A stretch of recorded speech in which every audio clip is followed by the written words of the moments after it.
Finland faces rising unemployment as multiple sectors begin to suffer.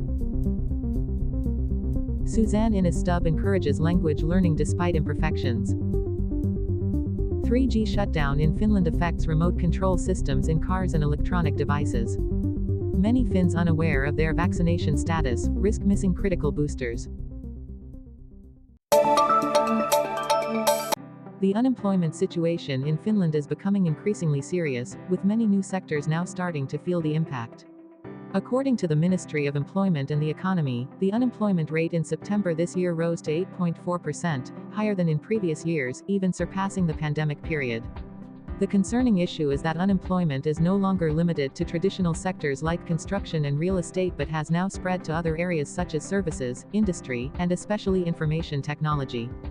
Many professionals, from sales engineers and ICT system architects to quality inspectors and battery assembly workers, have started losing their jobs. Additionally, the number of new job openings has sharply declined, with only 29,700 positions available in September, a significant drop compared to last year. Economists from various organizations also predict that this situation may persist and that it will take time for the labor market to improve.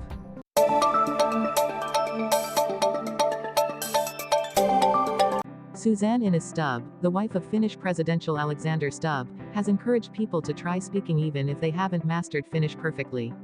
In an interview, she shared that making an effort to communicate is the most important thing, even if you're not fluent. Suzanne began learning Finnish before moving to Finland and has continued learning over time. She particularly likes the word lämpi-mampi, warmer, and the differences in Finnish grammar, such as the greater use of the passive voice compared to English. At home, her family uses multiple languages. She speaks English with the children, while Alexander speaks Swedish with them. During family gatherings, they often mix English, Finnish, and Swedish. Suzanne has also taught friends and relatives in the UK about the concept of sisu, a word with no exact English equivalent, but which conveys perseverance and resilience.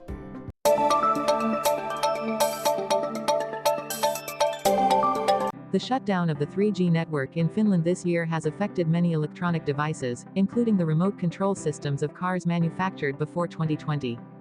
These systems, which rely on a 3G connection, allow users to perform remote actions such as locking car doors, activating heaters, or checking vehicle information. Once 3G is deactivated, these systems will no longer work, and many older devices will have to switch to the 2G network. However, 2G is slower and insufficient for handling large data transmissions. Therefore, users of these devices, including surveillance cameras or security systems, should consider replacing or upgrading their equipment to continue functioning. Telecom providers in Finland have planned to reallocate 3G frequencies for 4G and 5G networks, offering faster speeds and better security for users.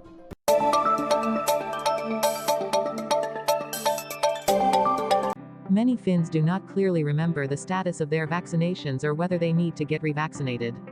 In Finland, the national immunization program provides broad protection for children, but adults must take responsibility for getting booster shots, particularly for diseases like diphtheria and tetanus.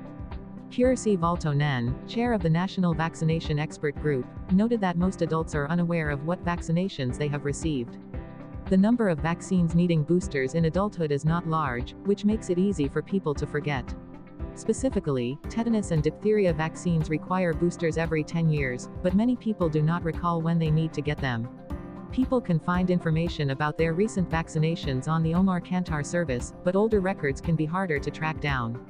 A lack of vaccination information can pose significant risks, especially for frequent travelers.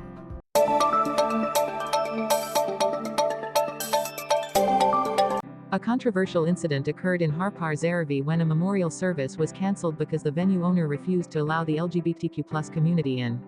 About 40 people attending the funeral found the venue locked, and the owner declared that they did not want gay people in their space. Relatives expressed shock and felt insulted. The incident may lead to severe penalties, including compensation and imprisonment, as this is considered discriminatory behavior under Finnish law.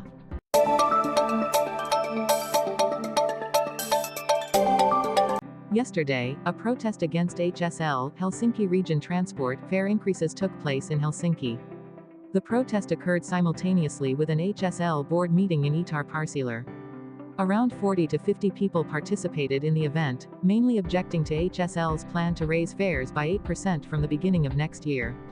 According to HSL, the fare hikes are due to VAT increases from 10% to 14%, infrastructure costs, and the discontinuation of climate-related subsidies.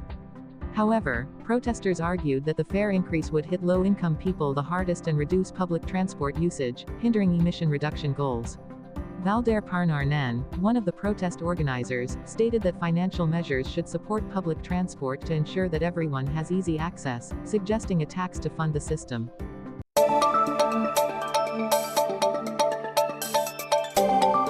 Chimney sweeping work in Finland is becoming more dangerous, with workers increasingly refusing to climb rooftops due to unsafe conditions. Statistics show that about 50 accidents occur in this sector annually, mostly caused by customer negligence. In many cases, ladders are temporarily secured with ropes or even just tape. Zuri Keski-Huikku, a chimney sweeper, has experienced 2 serious accidents while working, resulting in a dislocated shoulder and a broken tailbone. He said that dangerous situations often arise from improperly installed ladders or missing safety equipment. While the job requires chimney sweepers to climb rooftops, many have chosen to decline work in unsafe conditions to avoid injury. Keski-Huikku emphasized, "We also want to return home to our families safely after work."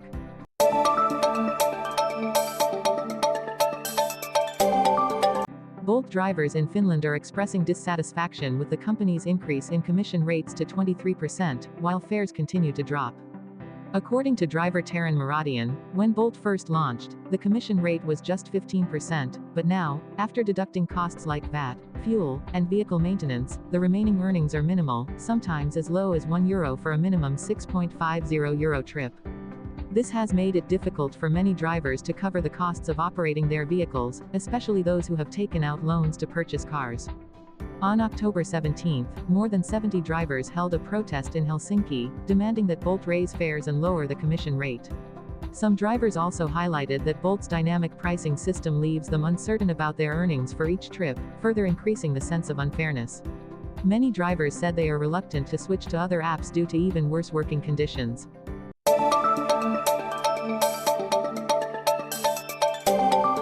Scrap metal shops in Finland are facing issues with purchasing stolen metal. According to Piritar Lorilar, vice president of the Finnish Scrap Recycling Federation, most shops have unknowingly bought stolen scrap metal, despite following procedures to verify the origin and identity of sellers. To combat the circulation of stolen metal, the Federation has an online system that allows shops to report thefts. Daily reports of stolen metal are recorded, increasing the chances of tracking down the origin or preventing transactions.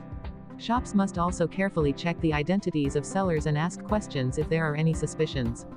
Valuable metals like copper are often targeted, especially at construction sites and buildings that use copper for drainage systems. However, scrap metal trading typically occurs domestically due to the high cost of exporting abroad.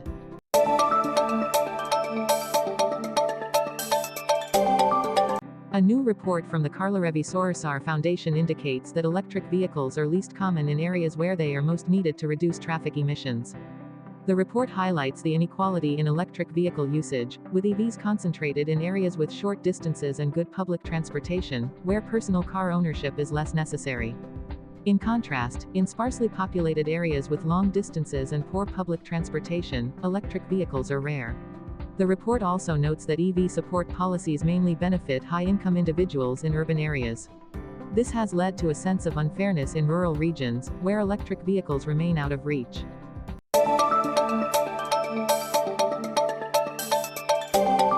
In May, Keikari, Helsinki's first self-service cafe, opened in the Erupt district. What sets Keikari apart is that there are no staff, customers select items themselves and pay through a smart system. The cakes are stored in a smart fridge that only opens when customers swipe their bank cards, and the product is automatically identified for billing. Valentina Dimidovar, who runs the cafe with her mother, said the self-service concept arose when she realized that hiring staff initially would be too costly. She also trusts that customers will be honest when shopping. The cafe is open 24/7, 4 days a week, and has operated smoothly in its first few months without major issues. Aside from a few missing plates, there have been no incidents of theft.